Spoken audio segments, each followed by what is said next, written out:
আসসালামু আলাইকুম। সবাই কেমন আছেন? আশা করি সবাই ভালো আছেন। যারা বলেন যে প্রত্যেকদিন রাতে তাদের প্রচন্ড পরিমাণে জ্বর হয় কিন্তু সারাদিন কোনো জ্বর থাকে না। সারাদিন খুব স্বাভাবিক থাকে। একটুও জ্বর মনে হয় না কিন্তু রাত হলেই জ্বর হয়। এবং যারা বলছেন যে অনেক বার কৃমির ওষুধ খেয়েছি কিন্তু কৃমি মনে হচ্ছে থেকেই যাচ্ছে। অনেকেই মনে করছেন যে তাদের গুড়া কৃমি হয়ে গেছে এবং অনেক ধরনের ওষুধ খাচ্ছেন কিন্তু গুড়া কৃমি এখনো শেষ হয়ে যায়নি, এখনো রয়ে গেছে। তাদের জন্য একটি টিপস, একটি জিনিস অবলম্বন করে এই যে রাত করে যে জ্বরটা আসে গ্রামের ভাষায় বলে, অনেকেই বলে যে এটা চোরা জ্বর। এই জ্বর এবং এই যে গুড়া কৃমি এটা সমাধান হয়ে যাবে। দেখুন অনেক ভেষজ দোকান আছে সেগুলোতে আপনারা যাবেন। যে সমস্ত দোকানে ইসবগুল, ভুসি, অনেক গাছগাছরা, শিকড় অনেক কিছু বিক্রি করে সেই দোকানে যাবেন।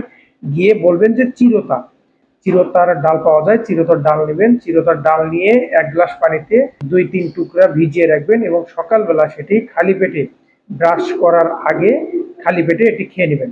এভাবে ৭ দিন খান, দেখবেন যে ইনশাআল্লাহ আপনার গুড়া কিডনির সমস্যার সমাধান হয়ে যাবে এবং রাত করে যে আপনার জ্বর আসছে, যেটাকে আপনারা চোরা জ্বর বলছেন বা শুধু রাত করে জ্বর আসে, সারাদিন আসে না, সেই জ্বরটিও কিন্তু ঠিক হয়ে যাবে ইনশাআল্লাহ।